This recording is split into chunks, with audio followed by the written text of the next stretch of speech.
Now in this day and age of social media, we look out there and we think, oh, I want to be like that person. Why can't you be yourself? Because that person looks like they're having more fun than I'm having.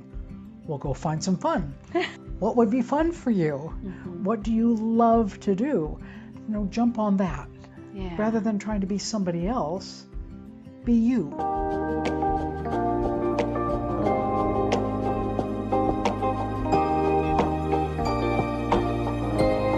Well, welcome again to another Your Journey episode where we share stories about resilience, growth, and self-discovery. Today we have Sharon Wilkerson. Sharon, thank you again for accepting our invitation and doing this interview. And thank you for the invitation. I'm really honored. The honor is all ours. Thank you. Well, let's get started with our first question. Can you share a little about yourself, your background, and what shaped who you are today? I am a boomer, born in the 50s, and one of those very, very lucky people who was raised in a nuclear family. We were born in Oakland, California. The house where we lived was a 2-story duplex. Mm-hmm. We lived upstairs. Mom, Dad, my twin sister, myself, and our younger brother. Downstairs was Mom's parents. 3 blocks down the hill, Dad's parents. Aunts, uncles, cousins, all through the Bay Area here in San Francisco.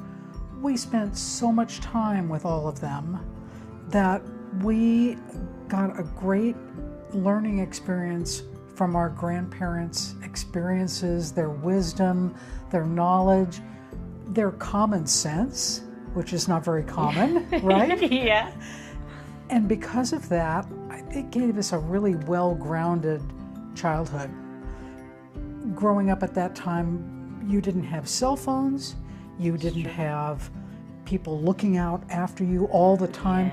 Yeah. You went out to play, you were inventive, creative, you found ways to have fun. We had a lot of independence at that age. Family moved to Southern California for 8 years with a move for Dad's work, then came back to Northern California to Danville, where we had a wonderful high school experience, and again, family all around us. So we had that really strong connection again.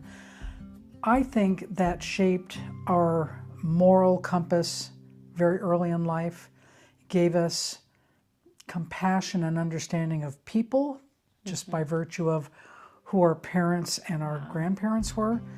It really gave us the foundation so that I could go out and spend 48 years in a corporate environment and not just survive in that environment, but thrive in it because of my dad's business acumen. It gave me the creativity from Mom's side to wing it when I had to. All of those things have served me and my twin sister very, very well. Now, 3 years into retirement, I'm loving the freedom that I've earned after all those years and taking that creativity and the business acumen that I picked up and moving that into other areas like working with nonprofits and doing volunteer work. That really tells you how important that family time is, that the experience that you have as a child with your family, the things that you've learned from your grandparents, and that's just admirable that you... We were so fortunate, so lucky. Yeah. And they were all really, really good people. My sister's late husband, she has remarried since then, told her at one point, you had such a great childhood, so much love, so much attention, so much care, that it didn't prepare you for the real world. Oh. We didn't know there was divorce. We didn't know kids didn't get along with their parents. We didn't realize that there would be strife in a family until much later. Wow. It was almost shocking to us. You know, I know this is not part of the question, but I'm just really curious because I have kids who I feel that were kind of, they are surrounded with so much love that I know it almost pains me to think that I know at some point in time they're gonna have to experience it. But when you finally experienced that, how did you feel, or did you have a hard time dealing with it because you're not used to it? How did you navigate that? I remember being disappointed when I found out that there were kids in school with us that didn't like being around their parents. They didn't like their siblings. And I always thought, well, why is that? But at that age, we didn't sit down and talk about those things. I just found it very curious and disheartening. It hurt me inside. I felt bad for them. And in fact, there was a set of identical twins that we went to school with in junior high school. They did not like each other. They had different friends. They didn't do things together. All I can think is that they were pitted against each other as kids, compared to each other. It drove them apart rather than bringing them together. And Karen and I, to this day, when we talk about that, it makes us very sad because being an identical twin is such a unique experience. Wow. We learned a lot later on in life. Later on, for sure. I've been thinking about that with my kids too. Let's move forward with our second question. What has been one of the biggest challenges you've faced in life, and how did you overcome it? When I went to work for Bank of America in 1974, way back in that other century, it was very, very patriarchal, very male-dominated. Business was, period. Didn't matter what line of business you were in. And especially during that time. Women were making far more inroads, which was fabulous. We were expected to walk in, get the job done, just like any guy would do, right? I'm just going to bull my way through. That wasn't our nature, wasn't certainly my nature. The hardest thing was asking for help. You were looked on as being weak, ineffective. What's your problem that you can't just get it done? It was very difficult. I realized later on that reaching out for help, either talking with my manager or talking with my teammates, I could tap into their knowledge. If they had been on the job longer, those are the people that you wanted to gravitate to, bring them around you and say, teach me about X, Y, or Z. Mentor me. I really got the message later on when I was a manager in our technology training division. I'm not a techie, but I worked in technology and operations for over 20 years in a number of different support roles and leadership jobs. So in that role, I had one very, very strong technical person. That was Jeff Z. And I had a very strong financial person in Jeff S. Every year we had to sit down, put together our plan. What classes will we teach? What vendors will we go to? How much will it cost? What upgrades do we need to make in hardware and software? Plan all of this out, get the okay for the budget, and then make it happen. I realized that if I had Jeff Z talking with me about what's the incoming technology we need to work on for training, what's the big areas that people are going to want to know about in end user training or systems or applications. Great, I've got my techie. And then I have my finance guy. Okay, what's this going to run? What's this going to cost? Whether it's hardware, software, vendors, you name it. The three of us would sit down and just hammer this thing out. I had the whole brain right there at the table with me. And it realized in that moment, if you don't have that strength, someone else has it. Someone else has that knowledge. Someone else has that background. Tap into that. It was a wonderful experience. It really made a difference for me going on through the rest of my career. You know, the way you describe it too, especially around, that time, we don't have as much support as we do now as women. Back then, there were still very little of that. Did you experience any of that at all during that time? I was very fortunate. At that time, the company was very open-minded about bringing men and women together to work on teams, women in leadership. I was very fortunate because the senior leadership in that company really was focused on diversity of the workplace, diversity of teams. You always had someone to go to. That's good. That support. I was very, very lucky at that time, yeah. Yeah, the support is definitely important. The support's very important, yeah. And I had situations where there were toxic managers. Fortunately, they didn't last very long, which was good, but it was very rare that I experienced it, which was really fortunate. Yeah. And I think seeing you now, and I've told you this many times, Sharon here is one of the women that I really admire and look up to. She's confident. You're like that epitome for me. Thank you. You know how to handle yourself. You know how to handle conflicts in a way that is respectful and calm. You just have that vibe in you. And I learned from some very good people how to handle those conflicts or sit down and talk with people. Less talk, more listening. Asking those open-ended questions. Understanding what a person's going through. I saw some of that in some of my managers that I thought, wow, what a great technique. I'm going to pull that into my bag of tricks because it made such a difference in the way people work together. Wow. Yeah. And I feel like that's also one of the reasons why you probably didn't experience that as much, because they could see how you were and how you handle yourself, which I think made quite an impression. Thank you. Who or what inspires you to keep moving forward even during tough times? I was raised by a family of optimists, and I am naturally optimistic myself. That has helped me realize that life is a marathon. Yeah, you're going to have short sprints during this. You're in this for the long haul. You realize that things go through change. We go through cycles. Life is never the same, day to day, hour to hour.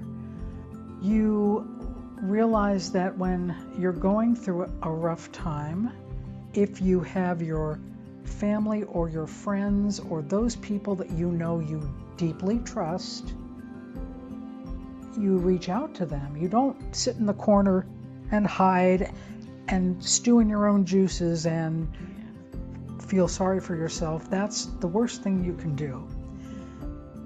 It's getting up and moving forward. It's always been a bit of a mantra for me. If you're feeling down, then get up.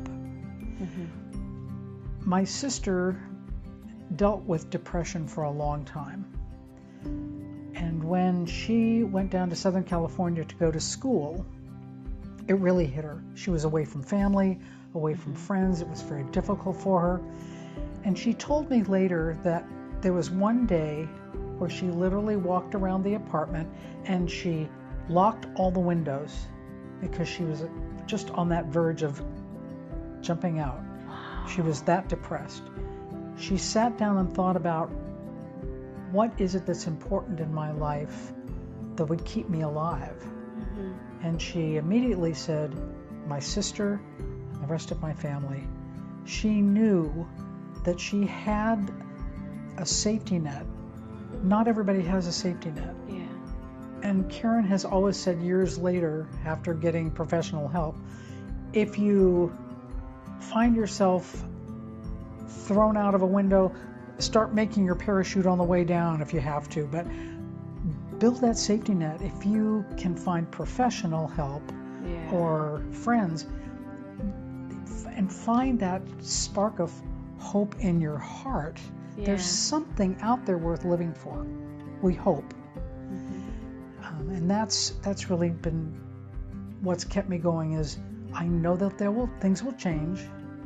I know that I have friends and family available, or I can go find someone, and I can keep moving forward somehow, some way, even when it gets tough. Wow. I met Karen, and I never would have thought that she had experienced that. And she did get professional help for that, and she's been up above the horizon ever since then. Yeah. I think that's one of the things and one of the reasons why I built this platform is for that same reason as well, because I went through mental health issues in the past, and it opened my eyes where, as I was saying, like I saw Karen and never would have I thought she had experienced that. I think at some point in our lives, we see someone and we think, oh, look at her. She's happy. She's doing great. But we don't know what that other person is feeling like. We don't know the battles that person is dealing with in their, when the doors are closed and they're by themselves at home. And I remember I was that person. I tried to portray myself outside where, oh, I'm happy. I don't like the feeling of people being uncomfortable because they see me sad or gloomy. So I try to put up a facade and show, look, I'm okay, I'm doing work. And no one knows. Right. And Karen did that for years. And then it finally got to the point where can't play the game anymore. Yeah. Did she ever open up to you about that? It took her a long time to do it. Yeah. Mental health is one of those issues. We still carry a strong stigma about it. Rather than letting people talk, get help, be open, just rub a little dirt on it, you'll be fine.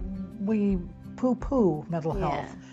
It's something that kids deal with on a day-to-day basis, and I hope that more and more we can reach out and give them the help they need early on, rather than them suffering for many years with that. And unfortunately, back when I was dealing with it, I had that strong stigma myself. So when my manager at that time suggested, why don't you talk to Kaiser and seek help? And I remember thinking, I don't know if I feel comfortable and I didn't even want to admit that I was depressed.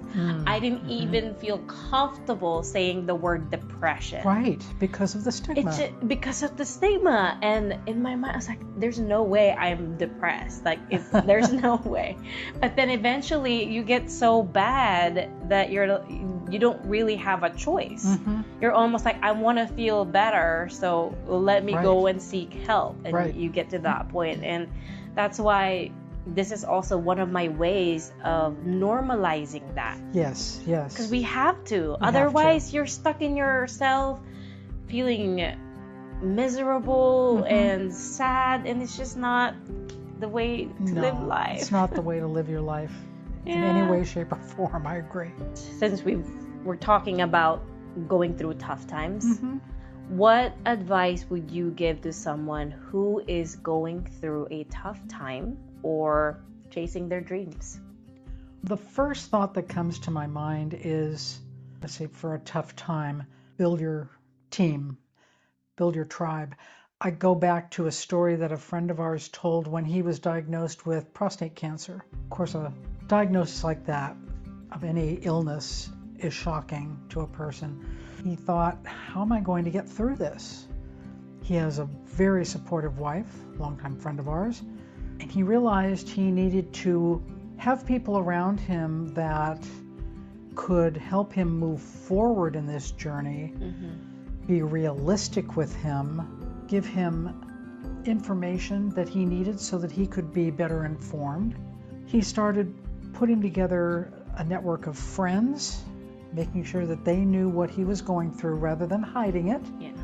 Of course, his wife, Mary, the doctors, and a counselor, so that if he was going through that, I've got it all stuck in my head, I need to get it out, but I need to talk to someone other than just a friend. I need someone who doesn't know me as well, who's non-judgmental. And he built that team. When he spoke at an American Cancer Society event that I was at, and telling this story, he finished with, if you find yourself with this diagnosis, the first thing is build your team, and your team will help you move through this. So I would say that's one thing. And the second is the same story I had with working in tech training. If you don't have a particular strength or knowledge, there's people out there that do have it. There's people out there that can sit down and give you a roadmap, an idea, help you think through a creative idea, put together a plan. There's so many people out there. It's amazing. If you ask for help, so many people are, oh yeah, I can help. We love to help other people. You do. Most of us do. We like getting out there and giving people a hand on something. And sometimes it's just a matter of you asking it. Exactly, right. Because we don't always know that you need help. Yeah. It's okay to ask. It's actually through asking that you get to know that craft even more. Yes, you gain more knowledge and more experience that way. Yeah. You've been doing a lot of these nonprofit organizations. How do you plan to continue inspiring others or making an impact? Certainly the work I'm doing with nonprofit, I've been part of the American Cancer Society's Relay for Life for at least, I'm thinking, about 20 years. Wow. Part of a team, and Relay is a fundraising activity, and it's fun. Relay brings together individuals and teams that have go out and fundraise for American Cancer Society. We come together for a day. We walk a track. We have team booths. We do activities. And then in the evening, there is a ceremony called Celebrate, Remember, Fight Back. Yeah. Celebrating survivors, remembering those we've lost, and making a vow to continue to fight cancer as well as taking care of ourselves. Yeah.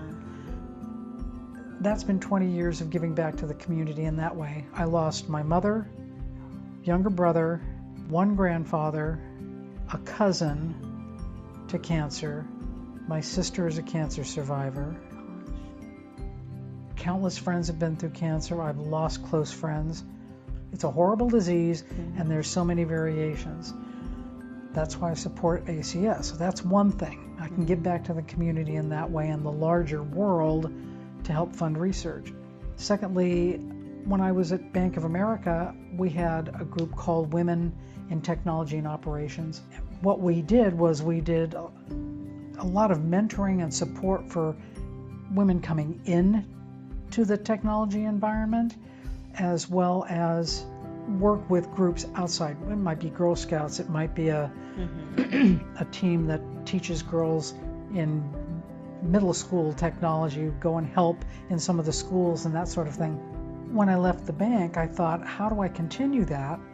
And through Soroptimist International, which is a women's organization, we fundraise like Rotary, any of those organizations.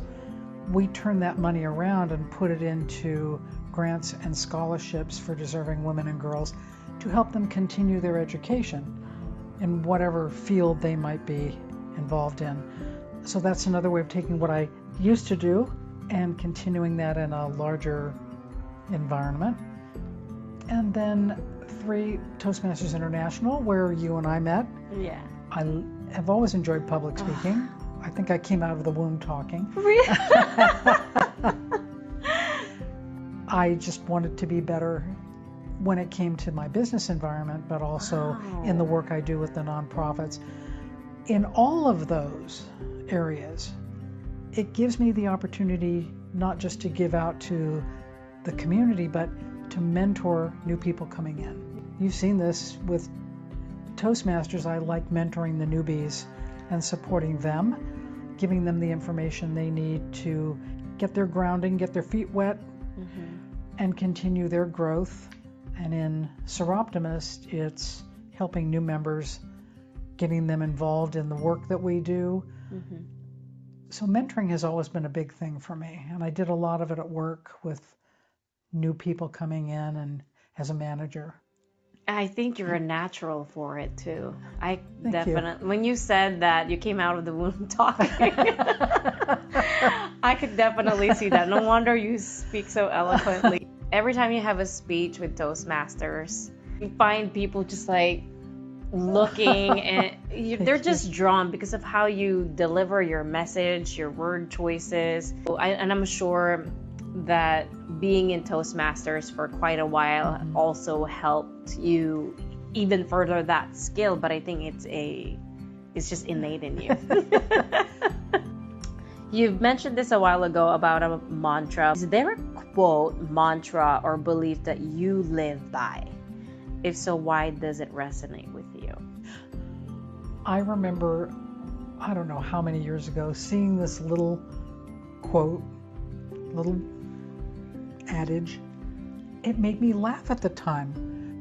And then I realized how true it is. Be yourself. Everyone else is taken. Oh, right? I love that. I don't even remember where I saw it. I love that. The reason I found that this resonated with me so much is being an identical twin. We were compared all the time. People expect identical twins to be exactly alike in everything you do. Your likes, your dislikes, what you do in life, how you cut your hair, whatever it might be. If you get to know a set of identical twins, you will realize that they have so many similarities, and they are two unique human beings. We share DNA with variations on that theme. I'm the one that thrived in corporate America. That makes my sister itch. She cannot be in a big office environment. Smaller office environment and the right people, she's aces. She's the one that's had this career arc of so many different things. She's been an esthetician. She did media makeup for Wells Fargo Bank. She was in the apparel design industry for years after graduating with a degree in fashion. Oh my gosh, she's reinvented herself time after time after time. I've been this, I won't call it a one-trick pony, because when you work in a very large office environment, you're moving and doing different things. She is a person who has an engineering mind. She knows how things work, how things are put together. She is our little search engine for the family. If you're looking for something, she's amazing in all those ways. I am the leader, the joiner, the person that wants to get out and be involved in so many groups and things, be around people. When we put all that together, there's that overlapping part of those two circles where we are very, very similar. Those other things on the outer circle part, that's where we complement each other. That's the yin and the yang. Every human being is going to be unique. It's what we learned in school, from our parents, from our families, from our spiritual endeavors, from work, from our playmates, our teacher, you name it. And we go into the world with natural skills, talents, and abilities, and we pick up more along the way. Now in this day and age of social media, we look out there and we think, oh, I want to be like that person. Why can't you be yourself? Because that person looks like they're having more fun than I'm having. Well, go find some fun. What would be fun for you? What do you love to do? Jump on that. Rather than trying to be somebody else, be you. Everybody else is taken. Find the unique thing about you and let her rip. If it's purple hair, then go have purple hair. There will be people who criticize your purple hair. That's fine. You don't have to listen to that. If you put that on social media and somebody doesn't like purple hair, then you don't have to read that. You can let it go. That's their opinion. Have your purple hair, honey. I love that. Oh gosh, I love that so much. I have this one video where I talk about, I know you're not on social media, so you probably don't know, but there's this thing in social media where when a woman puts too much makeup on, they call it fake. Right? And I talk about that. Why is it that you call a woman fake when they put a makeup on? And why has that affected someone so much? Right. It's none of your business. They're not putting makeup on you. If it's giving confidence to women that are putting makeup out there, what has that got to do with you? And why hate so much on it? I know. Right? So it's just very related to what People you see said. it as a mask. I'm hiding behind the mask. Versus, I do this to be ready for the world, to present myself to the world. Yeah. I dress nicely, I put on my makeup, I do all these things. That's fine. What comes out of your mouth and what you do in the world is what counts. Yeah. If that is fake, that will show up. Yes, I agree. Right? But I'm not going to worry so much about your makeup. If you are really genuine and authentic, that will show itself over time. Regardless whether you have a makeup on or not. That is correct. Yeah, that's right. Right. All right. Well, this is our final question. If you could share one message with the world, what would it be? Especially, you've dealt with so much at this point in your life. What would that message be? I'm going to go back to the name that you gave your website. You are you. That's the message. You are you. You are one of a kind. There is nobody else like you. There will never be anybody like you again. Celebrate that. We find that we have all of these expectations hitting us from numerous directions. You're supposed to do this at this age. You're supposed to get into this college. You have to make these grades. You need to be a doctor, lawyer, Indian chief. Everybody sets these expectations for you. We don't step back and say, what are you good at? What do you love to do? Yeah. It's hard for people to know that because many times when we do something easily, we don't give it credit. We don't give it value because it comes so easily. Oh, that doesn't matter. I do that all the time. That may be the key to what you do best. Yeah. And when you can lean into what you do naturally, that's the authentic you. That's when you are you. Yes. When you lean into what you do naturally. That's it.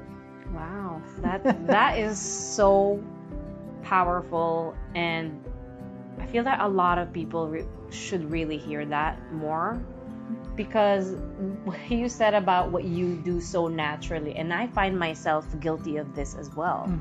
I think I told you that story when I was asked, what are you good at professionally? And I started thinking, oh my gosh, I am a jack of all trades. I am not an expert of one thing, but I can almost do everything fairly above average, I'd say. But I'm not an expert on it. I can do some of this, and that. I could do editing, but I wouldn't say I'm an expert in Photoshop, unlike the other people who could quickly edit something. It's funny because sometimes we don't realize what we have until you see it from another person's point of view. Right. It was my husband that even made me realize what I was good at. And he was the one that said, because I told him, I was like, I don't know if I'm good at anything. Or expert. I'm good at a lot of things. Yes. I am just not an expert of this one thing. And that's when he said, no, you're good with people. Yes, absolutely. It was like, I think that's what you're expert on. I want to give this example. We went to a car wash, and it's the type of car wash where they clean your car, you wait in the room with other people while they're cleaning your car. I sat beside this gal and we started chit-chatting, and next thing you know, we're talking about her divorce, we're talking about the problem she's having in life, and then we went home and Jay was like, how do you do that? This is a person you just met, and she's talking to you about their divorce. And she obviously just felt so comfortable and trusting that you would listen, that she was willing to talk about that. And that's when I realized that, okay, I think I am in the right, this is my calling. Talking to people and building this platform and making sure that other people realize that. And you've said it so well. You just do it so naturally that you're able to get that message across better. And I hope people really hear that more. I call that's why you are you, and it says unleash the remarkable you, because you are remarkable. Everyone is in their own beautiful way. Yeah, in their own beautiful way. And sometimes you just don't realize that because you're trying to be that person. Right. You're trying to be this person, and you think, oh, I want to be this. But there's nothing wrong about idolizing somebody. That's right. If you look up to someone, but you can't be that person. Cannot. It's okay. Yeah.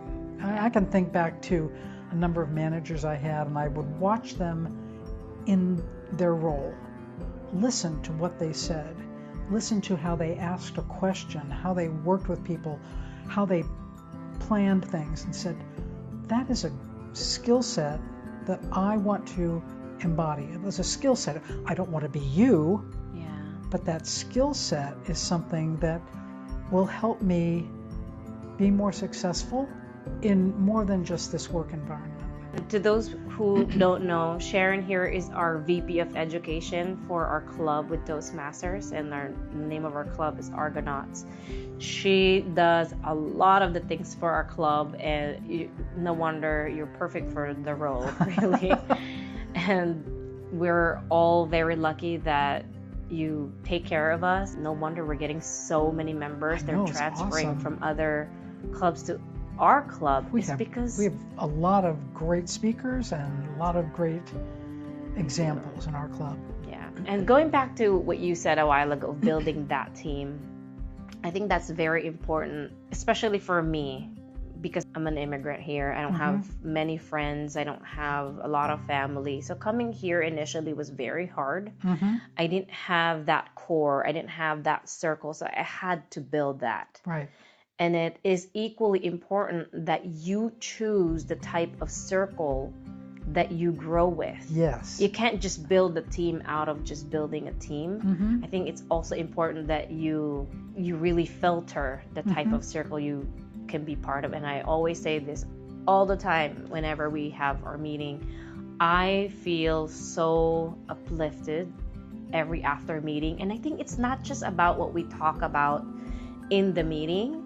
It's also the energy that you feel. Yes. And I'm a big believer of that. That energy is contagious. And when you're surrounded with people who have great energy, that light, you take it with you. Yes, yeah. You walk away smiling. I always feel good leaving our meetings. It's the people that we're with. I think the club that we have right now is really a second family. It is. I've always felt that. Yeah. Dare I tell you how many years I've been with that club? Oh, that's true. We chartered in 1994. Oh my gosh. You were part of that. I'm the last standing charter member of that club. Yeah, I've been around. Wow. It just goes to show your commitment to yourself, to growth. And I still believe that with other people too, like you keep improving and keep growing. Yeah, agreed. Thank you, Sharon. Thank you. I really appreciate you. Thank you, everyone. Thanks, everyone. I hope that you learned something from this episode, especially everything that you said. I said this many times that a lot of people should really hear you. They could learn a thing or two, because you've gotten to this point of your life where you've made it. Thank you, Sharon. Thank you. I love you. Appreciate you.